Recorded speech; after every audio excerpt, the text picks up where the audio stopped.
Soy el profesor Benito Codina del Departamento de Didáctica e Investigación Educativa de la Universidad de La Laguna, en Tenerife, Islas Canarias.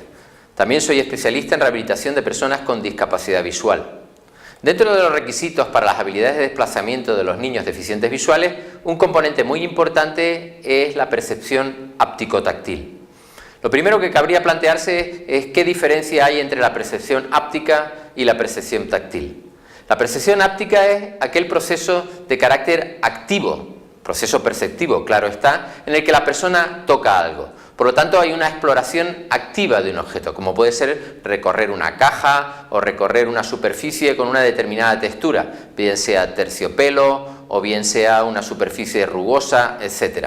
Por el contrario, la percepción táctil es aquella en la que la persona percibe la estimulación a través de la piel, provocada por el contacto físico de un estímulo, también de carácter físico, sobre esta, como puede ser, por ejemplo, el hecho de utilizar una cuchara para tomar la sopa, o como puede ser, por ejemplo, el tacto que puede provenirnos a través de la propia ropa situada sobre nuestro cuerpo, etc. La importancia de la percepción áptica es múltiple. En primer lugar, es un auxiliar en la representación espacial de entornos. ¿Por qué? Porque nos permite localizar referencias, puntos de referencia, porque nos permite utilizar planos de orientación. También supone importancia a la hora de hablar de los auxiliares de desplazamiento, tanto en cuanto al tacto indirecto como el indirecto. El tacto indirecto entendido como el seguimiento de superficie, o sea, con la mano seguir una pared.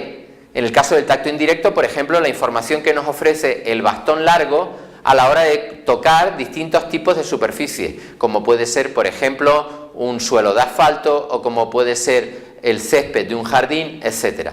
También la percepción áptica nos permite un adecuado desarrollo conceptual porque le unimos a otros componentes perceptivos las características que pueda tener áptico-táctiles ese determinado objeto. Y por último, de cara a las habilidades de la vida diaria, porque a la hora de comer, a la hora de asearse, a la hora de utilizar determinados utensilios de empleo común, el uso de la percepción áptica nos puede servir no solamente para reconocerlo, sino también para discriminarlo y localizar determinados elementos salientes de esa serie de elementos, como he citado, de carácter común.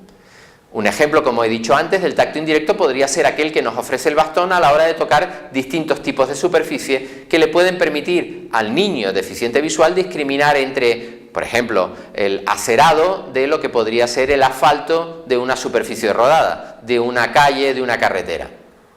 ¿Cómo entrenamos la percepción áptico-táctil?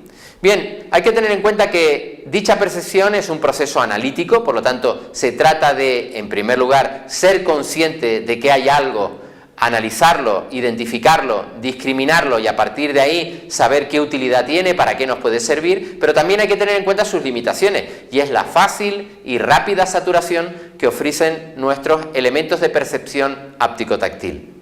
El tacto directo, como antes dijimos, supone que la piel entra en contacto directo con el objeto, por lo tanto también puede saturar. Nosotros cuando nos ponemos una prenda de ropa, al principio notamos su contacto, pero finalmente nuestros receptores se acostumbran a dicho contacto y no discriminan su presencia.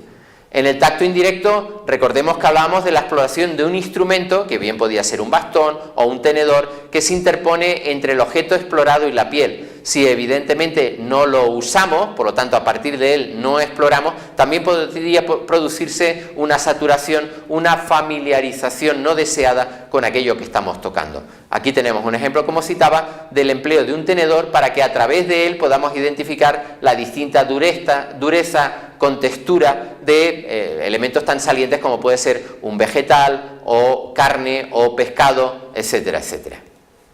¿Cuáles son, por lo tanto, las habilidades a entrenar? Bueno, empezamos por las texturas y las formas.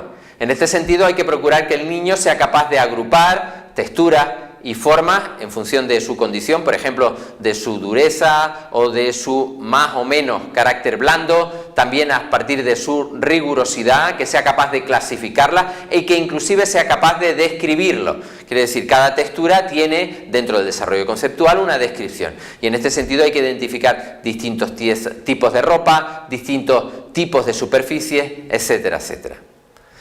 Hay que tener en cuenta que la exploración supone, por lo tanto, dentro del terreno áptico, un registro ordenado y sistemático, bien sea de un objeto, de una superficie o de un entorno. Y para conseguir esa exploración adecuada, ese registro ordenado y sistemático, hay que ser capaz de discriminar rasgos definitorios y también detalles no siempre esenciales, que eso supondría la información complementaria.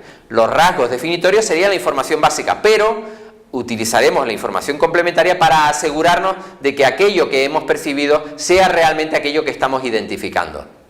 Un ejemplo del empleo de la exploración a la hora de intentar utilizarlo de cara a nuestra independencia puede ser la localización de objetos caídos en el suelo. A partir del tacto de la mano con la superficie podemos explorar utilizando una técnica ordenada y sistemática en búsqueda de algo que está en dicha superficie que puede habérsenos caído y que por lo tanto necesitamos recuperar.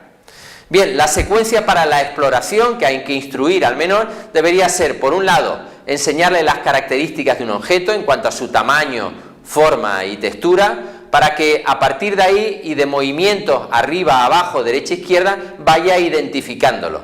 También es importante que sea capaz de discriminar ese objeto de otros elementos interpuestos que pudiera haber a su alrededor o próximos a él. Hay que reconocer determinadas dificultades, como podrían ser mostrarle la forma de realizar una exploración colocando sus manos sobre las nuestras, de tal manera que ese movimiento exploratorio de arriba abajo, de derecha a izquierda, parta de un modelo coactivo para terminar en un modelo reactivo, en el que le indiquemos qué debe hacer y él lo haga por sí mismo, de manera independiente. De cara a la identificación, por lo tanto, empezaremos a través de que el niño sea capaz de explorar y de identificar objetos. Luego, reconociendo textura y finalmente identificando también objetos y también texturas a través del tacto indirecto. O sea, empezaremos a través de la exploración e identificación de elementos mediante nuestro tacto directo para terminar en esa misma pauta a través del tacto indirecto.